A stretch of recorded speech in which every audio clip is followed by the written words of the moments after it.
estudando já esse mês, que é o mês do aniversário da igreja.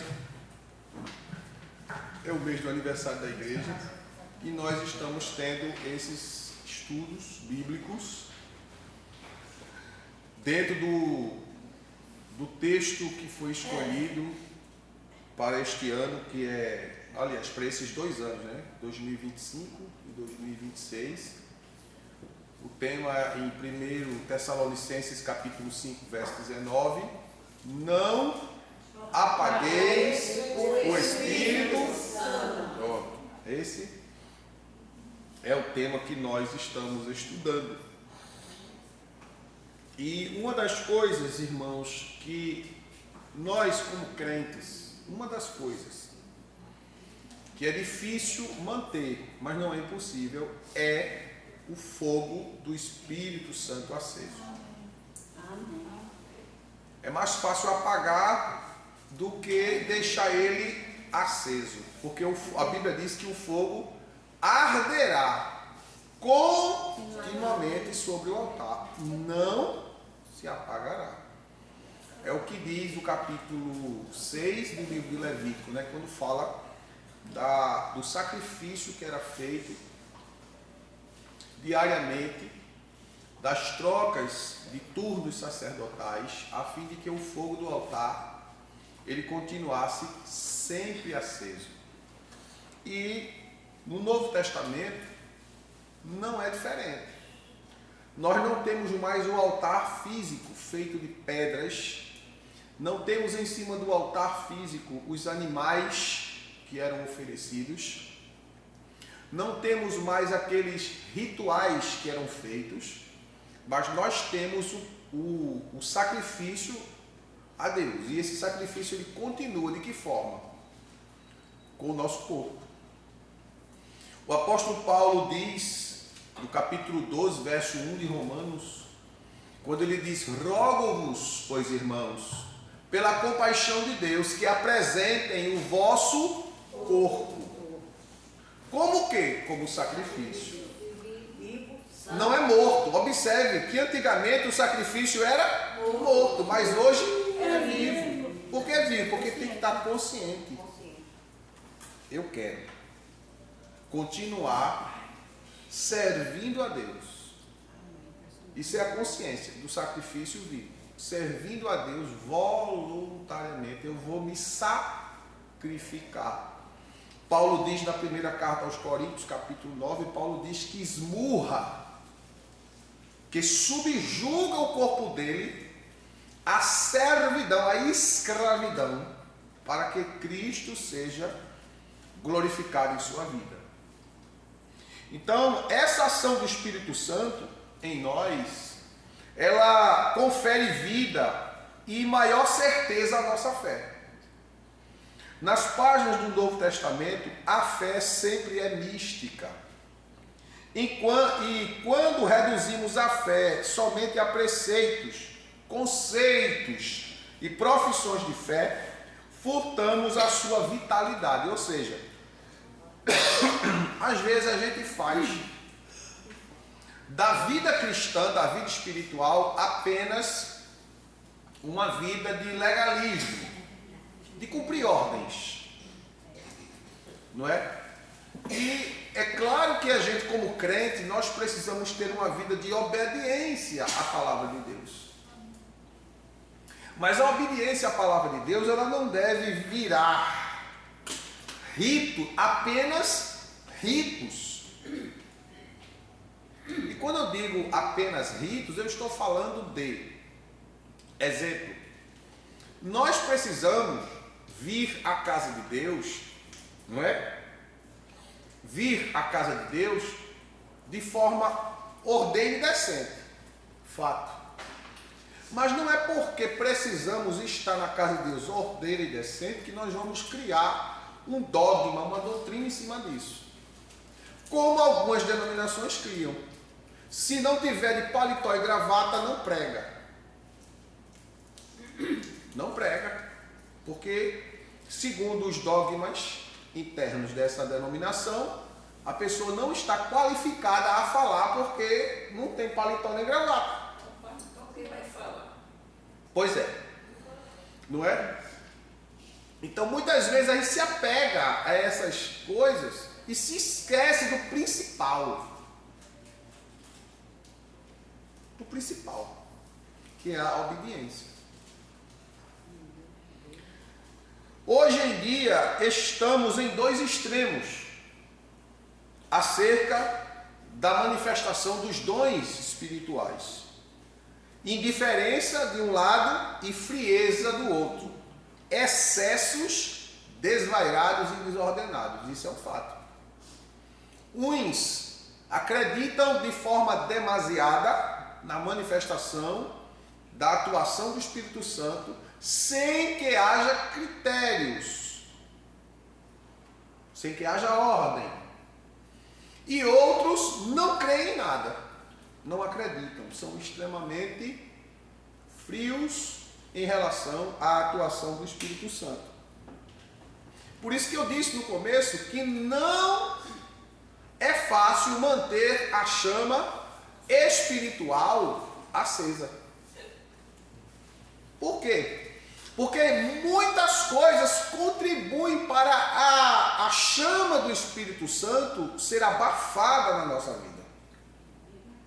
Ser apagada, muita coisa contribui. E a gente precisa focar literalmente naquilo que a Escritura diz. E como eu disse a semana passada,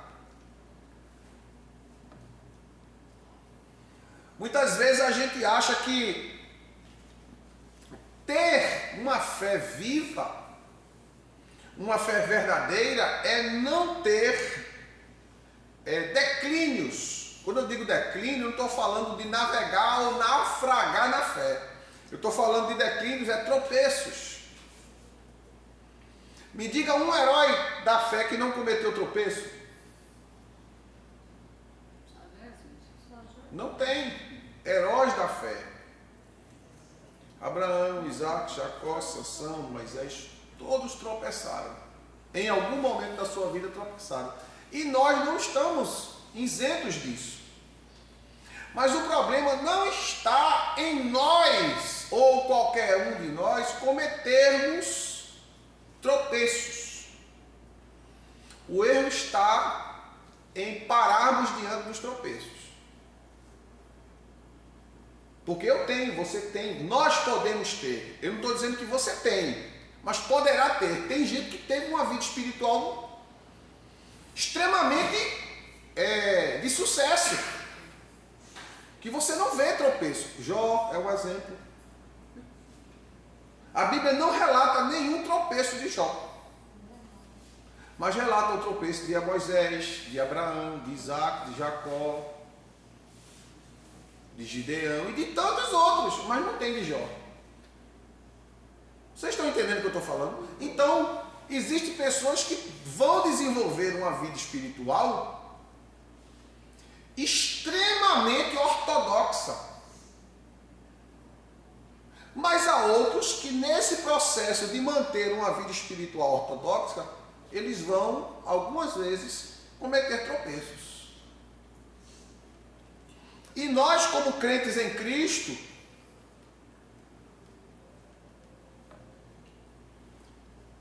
estamos sujeitos. Nós estamos sujeitos. E não devemos colocar a desculpa e dizer assim: nós falhamos porque nós somos humanos. Não. Não é o fato de falharmos porque somos humanos. Assim Jó tinha falhado também. Melquisedeque tinha falhado também. Jesus tinha falhado também. Porque ele tomou a forma humana. Não é pelo fato de nós sermos humanos.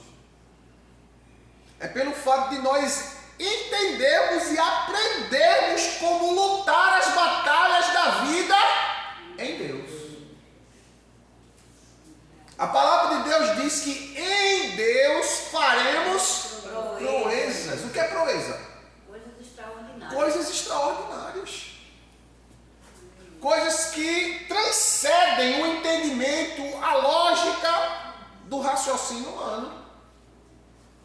Agora, a gente consegue quando nós estamos plenamente, completamente entregues a ação do Espírito Santo. Um exemplo, a igreja primitiva, quando desencadeou a perseguição contra ela, através do apóstolo Paulo, que na época era chamado de Saulo, que a igreja precisou se espalhar por todas as adjacências de Jerusalém, e a Bíblia diz que diante da perseguição a igreja continuou pregando. E a Bíblia diz que quando Filipe chega em Samaria, milagres, sinais e prodígios aconteciam através da vida de Filipe.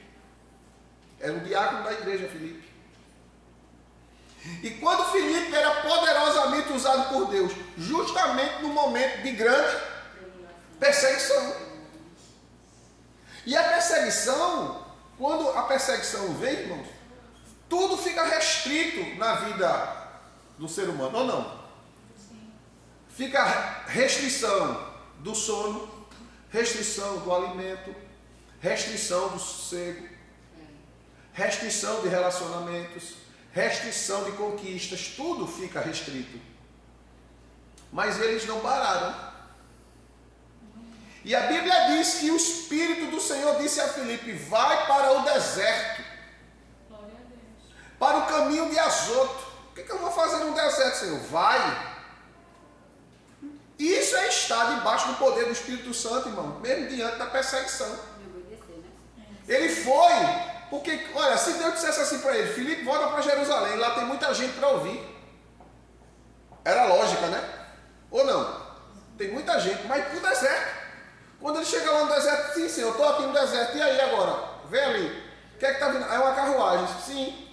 Corre atrás dela. Eu vou correr atrás dela. Sim, Senhor. E ele começou a correr atrás da carruagem. Quando ele se aproxima da carruagem, era o tesoureiro da rainha de Candace que estava lendo o livro do profeta Isaías. Aí ele pergunta: o que tu está lendo? Tu está entendendo?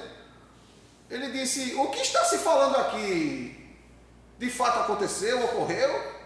E aí ele começa a evangelizar o tesoureiro, o homem do dinheiro do país.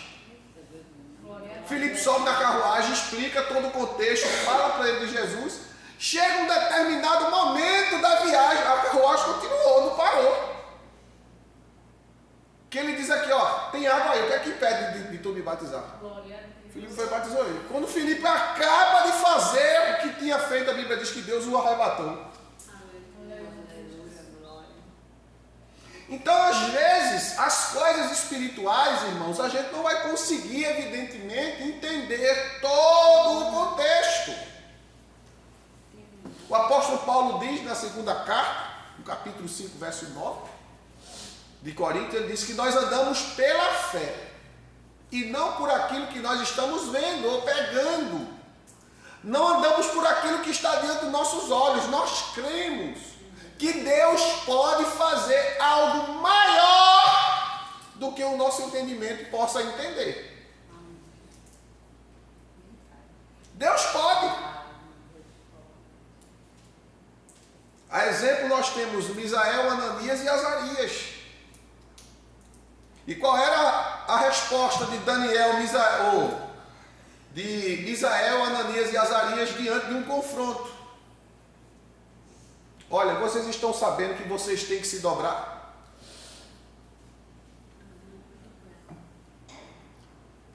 Vocês têm que se dobrar diante do toque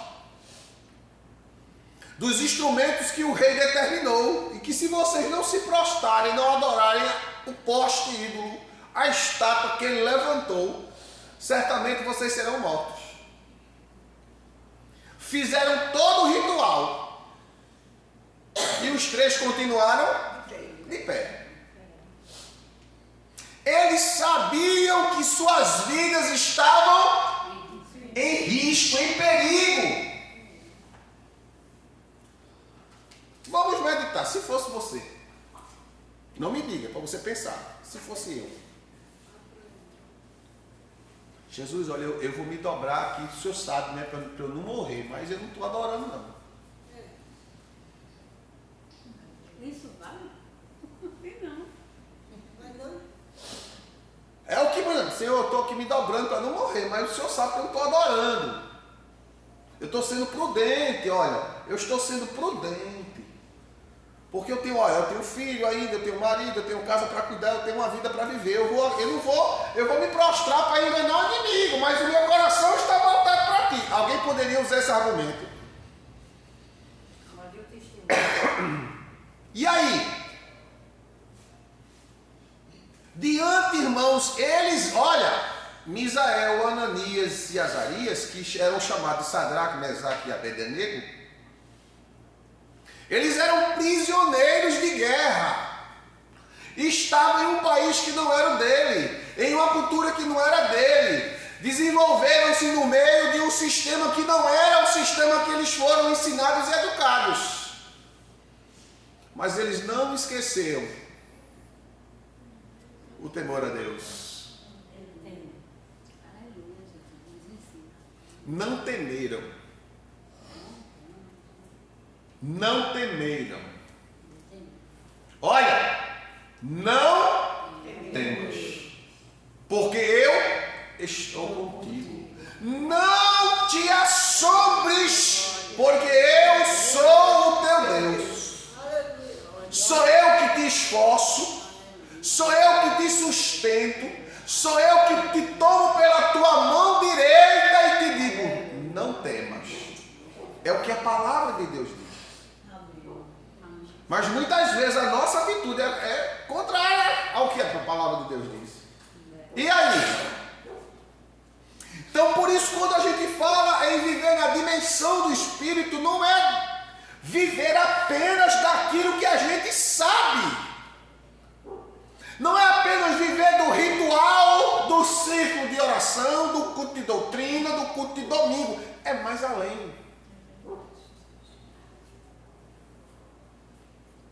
Porque quando estes 3 homens foram convocados e ameaçados, fica sabendo que se tu não te prostrares ao ouvir o toque dos instrumentos e adorares ao Deus que Nabucodonosor levantou, fica sabendo que tu vai ser morto em uma fornalha ardente, aquecida 7 vezes mais. Uma vez só matava e doía, imagine 7.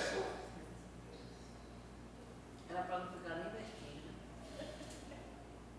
Ele disse, olha, fica sabendo, ó rei, que aos teus deuses nós não iremos adorar. E ele disse, estáis certos de que morrerei? Ele disse, sim.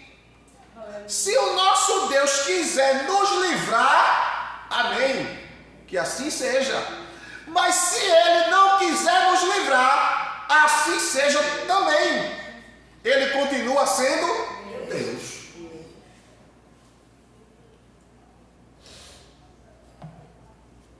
Será que Silvio está nesse nível? Será que você está nesse nível? Nós?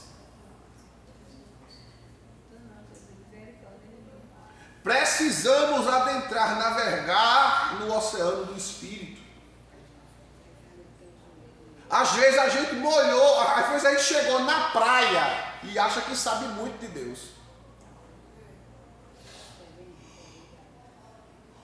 Quando Deus quer que a gente comece a nadar, sabe aquela música? Eu navegarei no oceano do Espírito e ali adorarei ao Deus do meu amor. Irmãos, a gente chega na praia, molha o pé na areia, não é nem na água, porque a areia está molhada. E diz, meu Deus, eu sou crente do fogo, eu sou crente do manto, sou crente disso, daquilo outro. E quando as coisas começam a acontecer, o vento começa a soprar ao contrário, a gente diz, Jesus, o que foi que houve?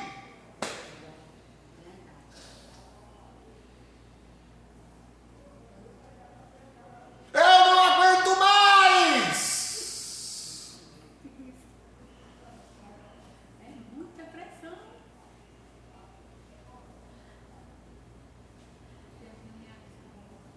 Deus te colocou na forja,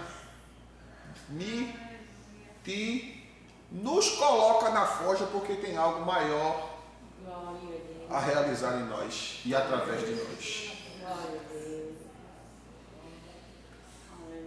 Dizendo isso, eu não quero aqui dizer que a gente deve desestimular aqueles que, de uma intenção verdadeira, eles buscam a presença de Deus, só que sem sabedoria, mas doutriná-los. Não devemos desestimular aqueles que, sob a extraordinária inspiração do Espírito Santo, falam em línguas. Não devemos. Revelam mistérios e oram na congregação. Essa atividade prejudicial na comunidade cristã em Tessalônica pode ter sido provocada por alguns entusiastas que abusavam dos dons espirituais, particularmente de falar em línguas. Mas apesar dos abusos, Paulo recomenda que a igreja não censure o entusiasmo espiritual dos crentes. Quando ele fala censurar aqui, é coibir, proibir. Mas a nossa obrigação, olha, ele como líder, é minha obrigação ensinar. Aí, quando a palavra de Deus nos mostra, vamos lá para 1 Coríntios. Você está com a Bíblia aberta, 1 Coríntios, capítulo 12. Vamos começar pelo versículo 1.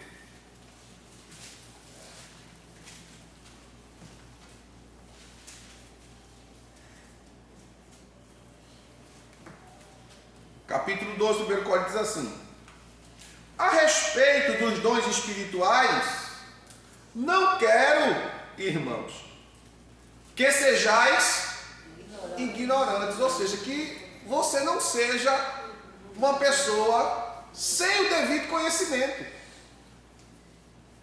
Sabeis que, quando ereis pagãos, de uma maneira ou de outra, foste fortemente atraído para os ídolos mudos. Portanto, eu vos afirmo que ninguém que fala pelo Espírito de Deus pode dizer, maldito seja Jesus. Da mesma forma, ninguém pode declarar, Jesus é Senhor, a não ser pelo Espírito Santo. Ou seja, você nem eu reconhece o senhorio, a autoridade, a divindade de Jesus, se não houver em mim e em você a ação do Espírito Santo. Porque é o Espírito de Deus que testifica em mim e em você que Jesus é Deus, que Jesus está vivo, que Ele ressuscitou, porque a prova não é o túmulo vazio. Porque o túmulo poderia estar vazio em decorrência da decomposição do corpo, dos ossos. Poderia ou não? Sim. Mas está vazio porque Ele ressuscitou. Glória a Deus. Ele está vivo. Versículo 4. Existem diferentes tipos de dons, mas o Espírito Santo é o mesmo. Existem várias formas de ministério. Na minha Bíblia, ela mostra aqui 3 tipos de manifestações dentro do contexto de dons e ministérios. Repetindo o versículo 5. Existem várias formas de ministério. Observe que ele não diz dom, ele diz ministério. Mas o Senhor é o mesmo. No verso 6 ele diz, e há diversas maneiras de atuação. Mas é o mesmo Deus que efetua tudo em todos. Verso 7. A cada um, contudo, é concedida a manifestação do Espírito Santo com a finalidade de que todos sejam beneficiados. Tinha uma irmã, não sei se ela está viva ainda, que ela já era bem idosa.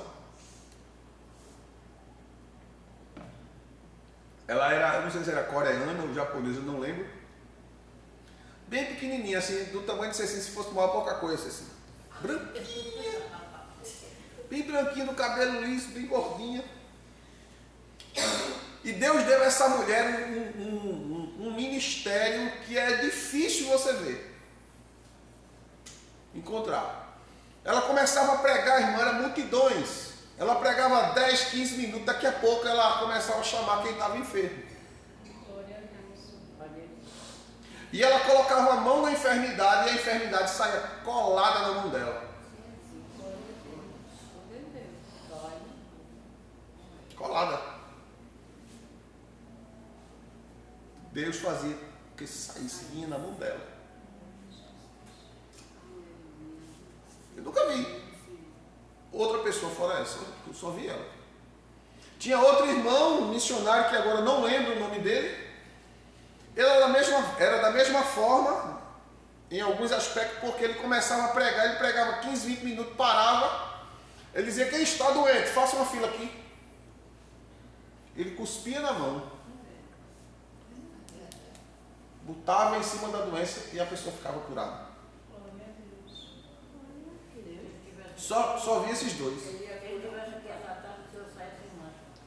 Amém. Então Deus usava ele dessa forma. É a mesma coisa que alguém chegar assim. Existem algumas denominações tradicionais que diz assim que existe a cura pentecostal e a cura tradicional. Você já pensasse? Teve um irmão nosso lá de Jardim Paulista. Já contei aqui. Ele era maestro dos corais da igreja, da primeira igreja batista lá de Jardim Paulista.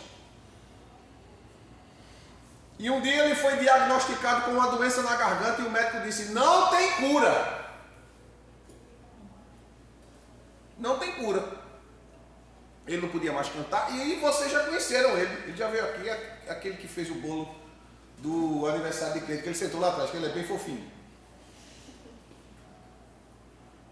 Ele foi desenganado, foi mandado para casa e disse: você nunca mais canta. Eu queria muito que ele tivesse cantado para vocês verem como é que ele é. Uma coisa de outro mundo, irmão. Aquele homem cantando. E foi mandado para casa sem nenhuma chance pela medicina de ser curado. E para resumir a história, Jesus curou ele. E ele contou na igreja dele. Aí quando ele contou na igreja dele, o pastor dele disse assim, na época, né? Você foi curado da forma pentecostal. Isso não foi cura de Deus.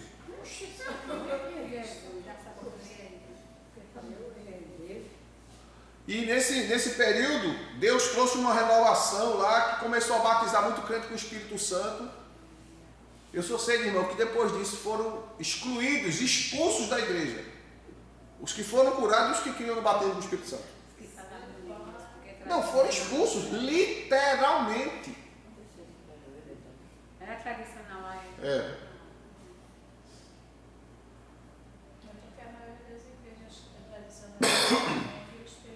Então o que acontece? Quando Jesus chega para Bartimeu e diz para ele, quando Bartimeu clama e Jesus vai a ele e Jesus pergunta para ele: o que é que tu queres que eu faça? Ele diz: Senhor, eu quero ver. Ele diz: vê. E Bartimeu viu.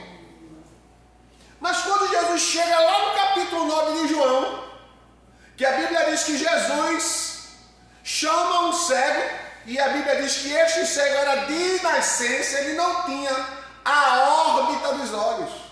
Sabe o que quer dizer isso? Ele não tinha essa bolinha branca. Era só o buraco. Não tinha um globo ocular. Jesus chama ele, cospe no chão, mistura com terra, bota nos olhos dele e diz: vai tomar banho lá no tanque de Siloé. E a Bíblia diz que ele foi, tomou banho e ficou curado. Aí não foi milagre não, porque melou com terra e cuspe. Onde que ela viu terra e cuspe? Fazer milagre. Mas quando Jesus quer operar, irmãos, não tem métodos. Aleluia, glória a Deus. Deus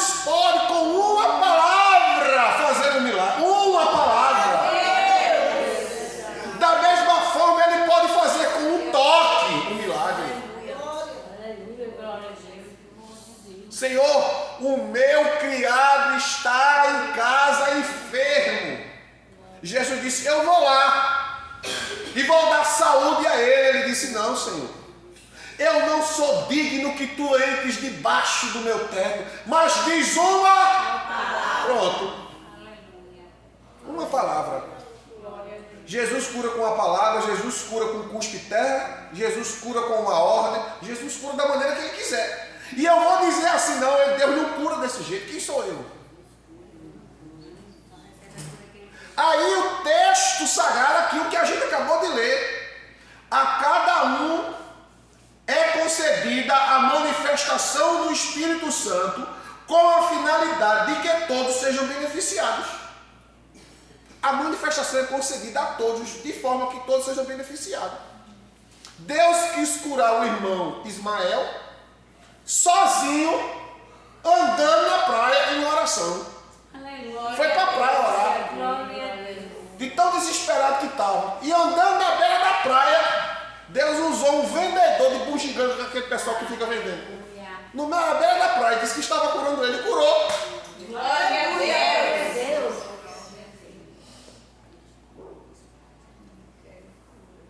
Quando ele quer, ele cura.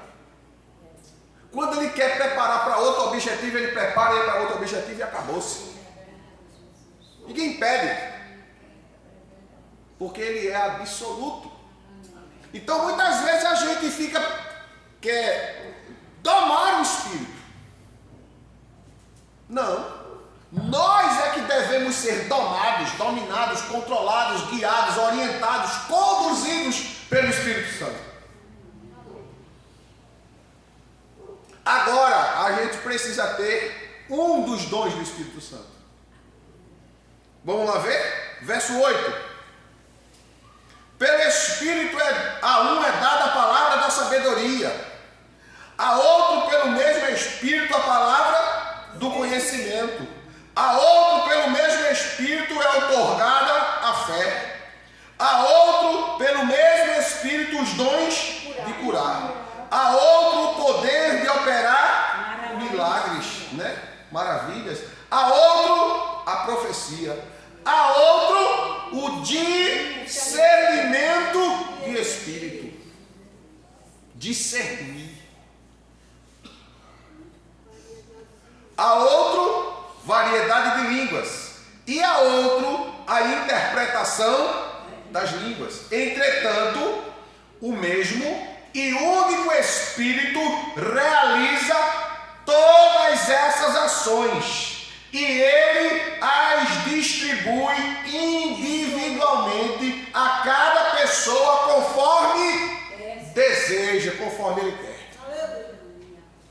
Porque Deus sabe a capacidade de cada um. Aí Deus dá de acordo com a capacidade que a pessoa tem. Todo. Mas tem gente, não, Senhor, eu queria que tu me desse o dom de Paulo. Menina, tu fala quantas línguas?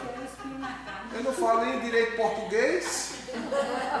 Aí o cara quer pedir todos os dons que Paulo tinha. Senhor, eu queria a fé de Jó. Mas tu tem capacidade de passar pelo que Jó passou? Às vezes a gente quer pedir algo, irmãos, que não compete a nós. Nós precisamos ficar sempre na dispensação do Espírito. Porque a dispensação do Espírito é a dispensação certa, é a dispensação correta. Ele sabe como fazer e agir. Não ficar, meu Deus, eu queria... Deus... E outra coisa, às vezes a gente conhece alguém que Deus usa muito, e às vezes a gente começa a idolatrar a pessoa. Idolatrar aquela pessoa, mas não é ela. É o Espírito Santo que capacitou ela para fazer aquilo. Ela é apenas um vaso, somos apenas cooperadores de Deus, nada mais. Tudo é Ele que faz. Ele que age, Ele que usa nossas mãos, nossa voz, nossos sentidos para o reino e para a obra dele. Não é nós, é Ele. A gente não viu aqui? Os 9 dons, aqui como é descrito no capítulo 12. lógico que não são 9 dons, são muito mais que 9 dons. Mas no capítulo 14, capítulo 14,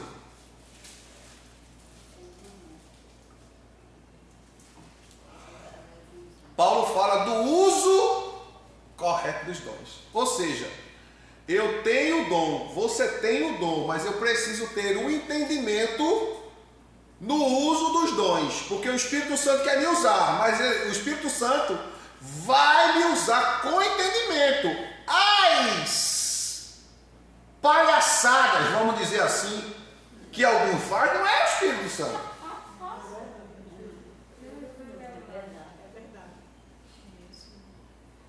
Deus é ordeiro, Deus é educado. Vamos lá? Capítulo 14, Paulo diz assim: segui o caminho do amor e exercei com zelo os dons espirituais. Contudo, especialmente o dom de profecia.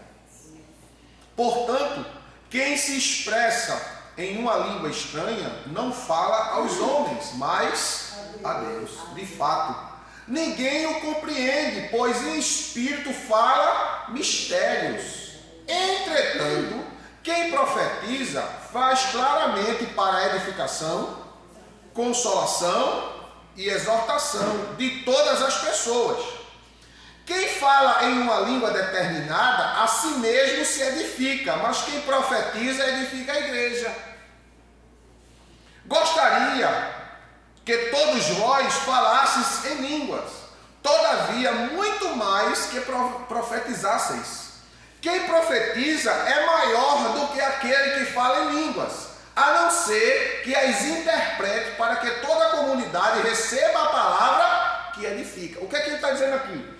Que quem fala línguas tem menos valor do que quem profetiza. Ele não está falando da pessoa. Entenda isso. Está falando do dom, da utilidade do dom. Porque se eu ficasse aqui falando línguas estranhas, o que é que vocês iam entender? Nada. Vocês estão entendendo agora? Nada. Eu estaria edificando a mim e vocês com cara de tacho olhando para a minha cara, sem saber de nada. Estaria edificando a mim. Então, se eu vou falar em línguas, eu também tenho que ter o dom de interpretá-las.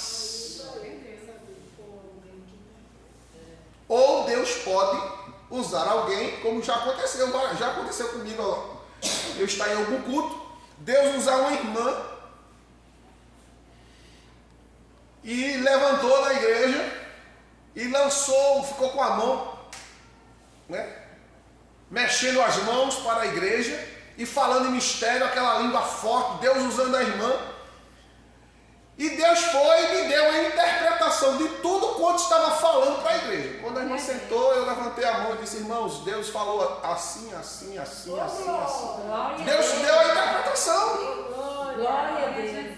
Já aconteceu comigo várias vezes. Não é? Mas, né, já aconteceu, Deus já me usou assim, de interpretar. Mas faz tempo que Ele não me usa dessa forma, porque não teve necessidade. No dia que tiver, Ele usa.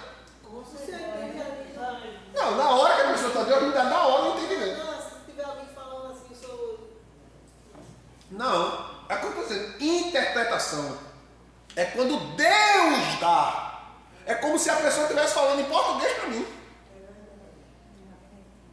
Entendeu? Deus na hora. Aconteceu uma vez lá no Templo Central aqui de Recife. Deus levantou uma irmã profetizando em alemão e falando em alemão. E ninguém estava entendendo nada, mas no meio daquela multidão de 5.000 pessoas tinha um alemão. A igreja sabia que tinha um alemão ali? Não, mas Deus sabia que tinha um alemão ali. E Deus usando a irmã e falando, tá, aquela coisa toda, os irmãos sem entender, alguém querendo parar a irmã. E quando Deus parou de usar a irmã, o alemão levantou e pediu a oportunidade.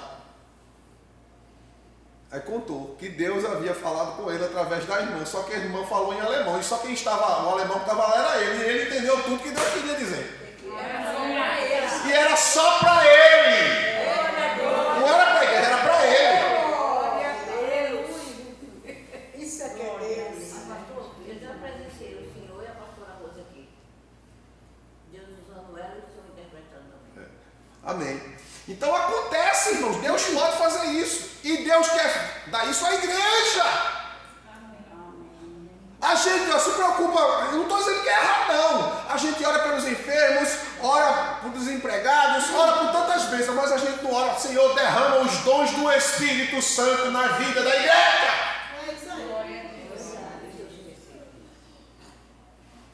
Senhor, derrama batismos, derrama a manifestação dos dons, porque, irmãos, o que existe de igreja seca, vivendo simplesmente de rituais, de programações meramente legalistas, sem força, sem graça, sem unção, sem poder do Espírito Santo. Qual era a liturgia que a igreja primitiva tinha? O culto tinha hora de começar, mas não tinha hora de terminar. Aqui quando passa 10 minutos, 20 minutos, o povo fica desesperado para ir embora. Fato. Antigamente o culto começava, que hora começa? Ah, meu filho, não sei. Que hora termina? Piorou ainda, naquele é que eu não sei mesmo. A ponto de Eutico. O culto demorou tanto que Eutico estava sentado na janela porque não tinha lugar. Caiu, morreu. Deus usou Paulo, orou e ele ressuscitou. Glória a Deus! Veja o poder do Espírito na igreja.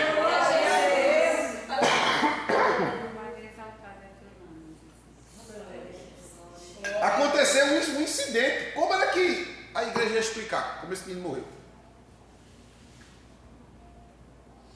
E se a família não fosse crente? Eu não digo que esse negócio de ser crente não presta. O cara foi para a igreja e disse que foi ouvir Jesus falar e morreu. Que Jesus... Isso era um escândalo. O cara foi vivo, voltou vivo, voltou melhor do que, mais vivo do que saiu, do que chegou. Glória a Deus. Aí às vezes a gente diz assim, irmãos, a gente quer que Jesus derrame poder. E o primeiro a impedir a ação do Espírito Santo é a gente mesmo. Quando vê alguém falar a língua, fica...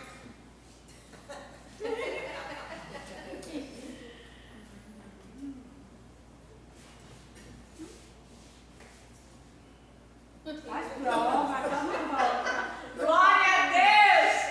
faz prova de Deus. Agora, Quando tu vê alguém falando em língua estranha, Jesus, eu quero falar também. Eu quero ser batizado também. Mas a gente fica assustado com ele. Quem é? Quem é que está falando? Aproveita e diz, Jesus, me batiza também, que eu quero falar também. Porque tem igrejas que dizem que para você ser batizado tem que ter isso. Não tem regra para Jesus batizar com o Espírito Santo, não, meu irmão. Já ouvi. Jesus batiza sentado. Jesus batiza andando na rua. Deita como ele quiser. Dentro do ônibus. Já tinha um irmão lá no jardim, ele era... Como é o nome? Ele era catador de reciclável. E ele orava tanto pedindo para Jesus batizar com o Espírito. Quando um dia ele subiu na ladeira de jardim, Jesus batizou ele na ladeira, soltou a carroça desceu a ladeira abaixo. E ele ficou falando em mistério no meio da ladeira. O outro foi dentro do ônibus. Glória a Deus! Eu fui batizado sentado no banco da igreja. Quando Jesus me batizou, irmão, não era língua, não, era tiro. De vez em quando você não vê Deus usando Albertino na contra do mesmo jeito. Tiro! Segurando a boca, tiro! Segurando a boca. Aí. Meu Deus, o que é isso, Jesus? Eu quero segurar e cadê? Até que Deus foi aperfeiçoando, acabou-se.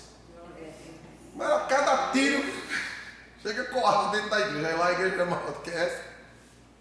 Acabou-se. Então Deus ele opera, irmãos, como Ele quer. Amém.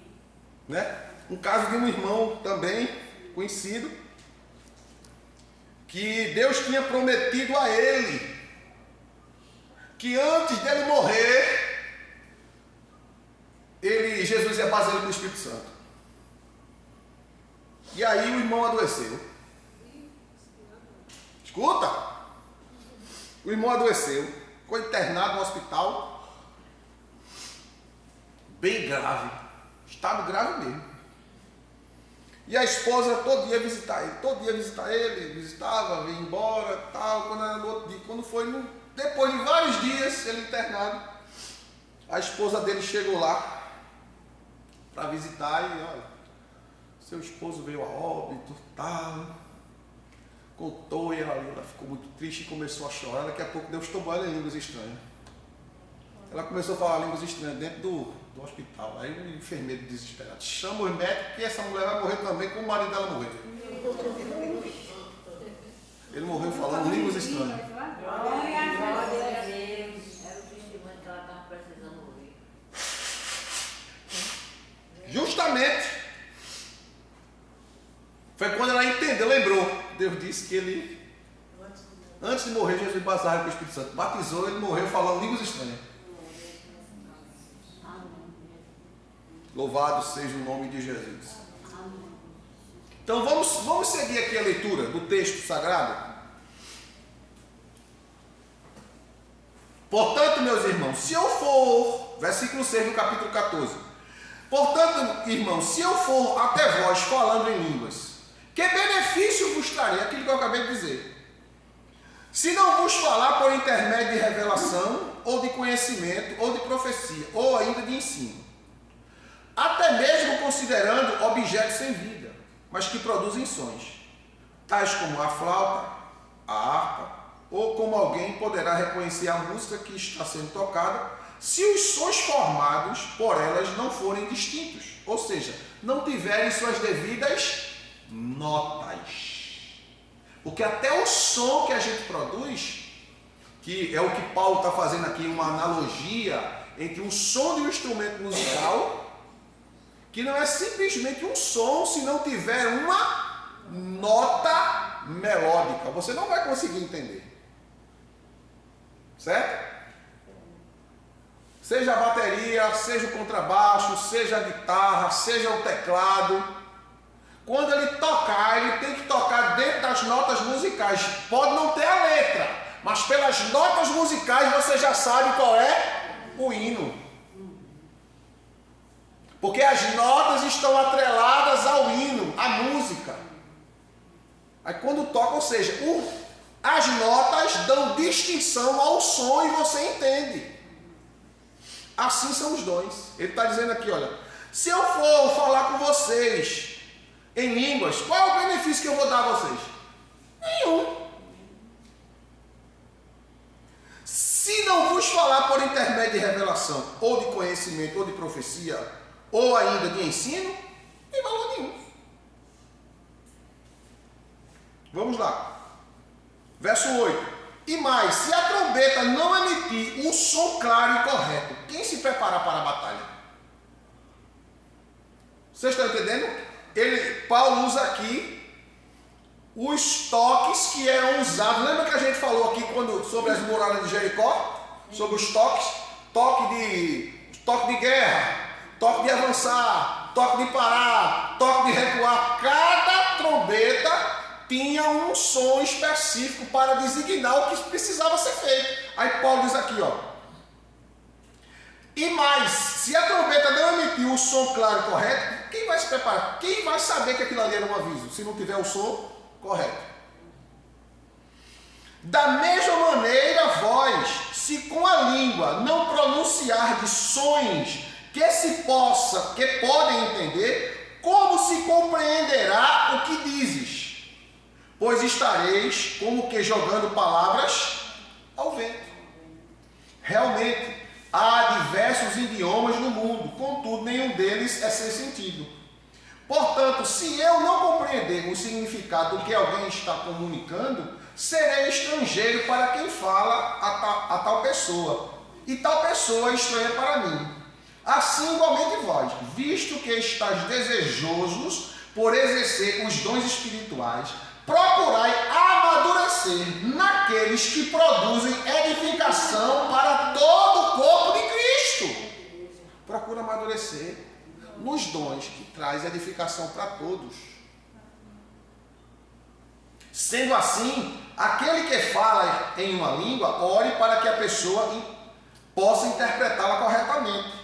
Pois se eu oro em uma língua, meu espírito também ora, mas o meu intelecto fica infrutífero, improdutivo. Diante disso, o que fazer então? Orarei com o espírito, mas ao mesmo tempo com a minha mente. Cantarei com o espírito, mas igualmente com a minha razão. De outra forma, se louvares a Deus apenas com o teu espírito, como poderá alguém que está entre os não instruídos declarar o amém? Atuação de graças, visto que não entende o que dizes.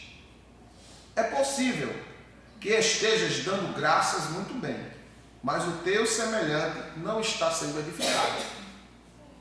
Dou graças a Deus por falar em línguas mais do que todos vós. No entanto, na igreja prefiro comunicar 5 palavras compreensíveis a fim de orientar os meus semelhantes do que falar 10.000 palavras em língua estranha. Irmãos, não sejais meninos em vossa maneira de pensar. Porém, quanto ao mal, sede como crianças, contudo adultos quanto ao entendimento. Pois está escrito na lei, por meio de homens de outras línguas e por intermédio de lábios de estrangeiros, falarei a este povo. Todavia, mesmo assim, eles não me ouvirão, diz o Senhor. Desse modo, as línguas são um sinal não para os crentes, mas para os incrédulos. A profecia, entretanto, não é um sinal para os não crentes, mas para todos os cristãos. Se, portanto, toda a igreja se reunir num lugar e todos falarem línguas, e entrarem pessoas não instruídas ou descrentes, por acaso não dirão que estás louco? Mas, se todos profetizarem, e algum incrédulo ou não instruído entrar no vosso ambiente, será por todos convencido de que é pecador e por todos será julgado. Os segredos do seu coração se tornarão revelados. E assim, prostrando-se rosto em terra, adorará a Deus, testemunhando que, em realidade, Deus está entre vós. Então veja a importância dos dons na igreja. Paulo orientando a igreja de Coríntios. A igreja que tinha mais dons. A igreja de Coríntios era a igreja que tinha mais dons. Irmãos, o Espírito Santo trabalha de acordo com a necessidade da igreja. Por que a igreja de Coríntios era a igreja que tinha mais dons espirituais? Porque era a igreja que tinha, a maioria era prostituta, homossexual, adoradores de Afrodite, de Apolo que tinham se convertidos, ladrão, bandido.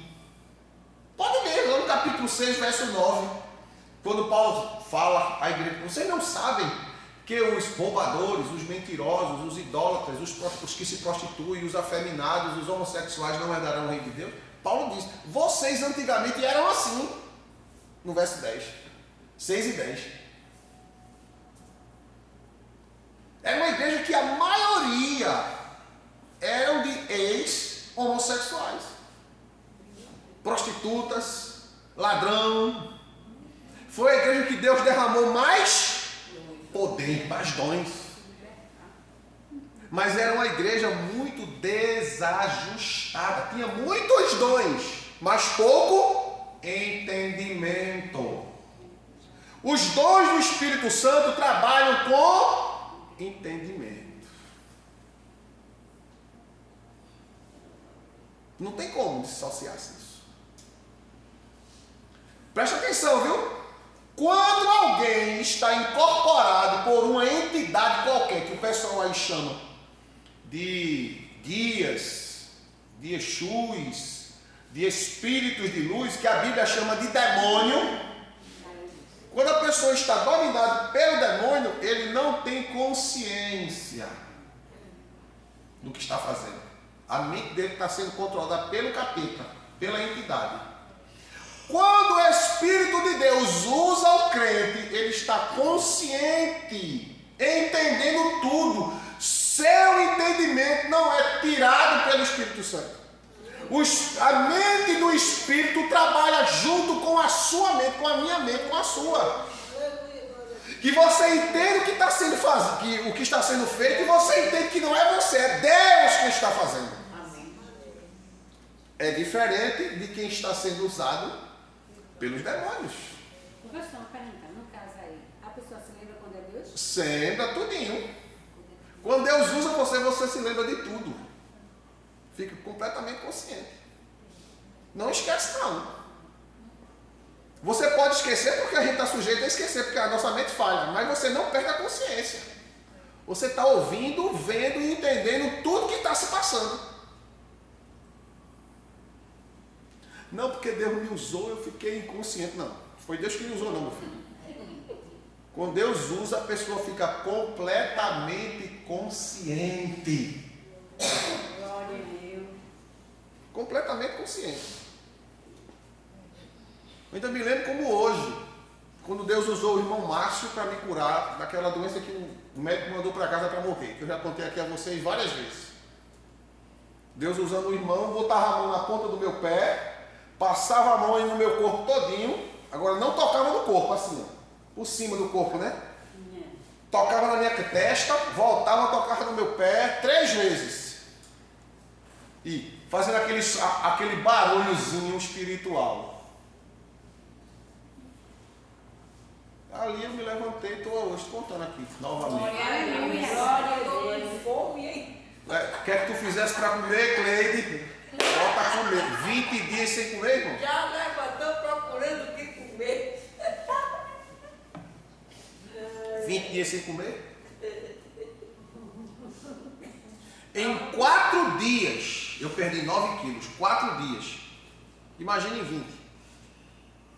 Que eu nunca fui magro na vida. Fiquei, ó. A roupa tive que amarrar, porque as calças caíam. Tinha roupa que sustentasse, não. Nem água bebia. Bebia. Era a única coisa que eu fazia era água. Que 20 dias. Só água. Que tudo que eu bebia água, eu ficava logo perto do banheiro, encostado. Porque era bebendo água e sentando na privada. Tem cor? Não. Saía da cor da blusa de rosa, aquela cor ali, ó.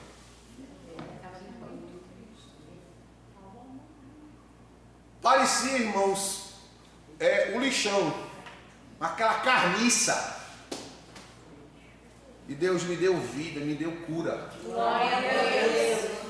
Amém? Amém. Se Deus nos permitir, eu estiver vivo, e Jesus não tiver voltado, na próxima semana a gente continua aqui no capítulo 14 e o verso 26 em diante, sobre a manifestação e a condução dos dons espirituais na igreja. Amém, queridos? Amém. Deus nos abençoe em nome do Senhor Jesus e que vocês continuem firme, constante e abundante. Amém. Alguém deseja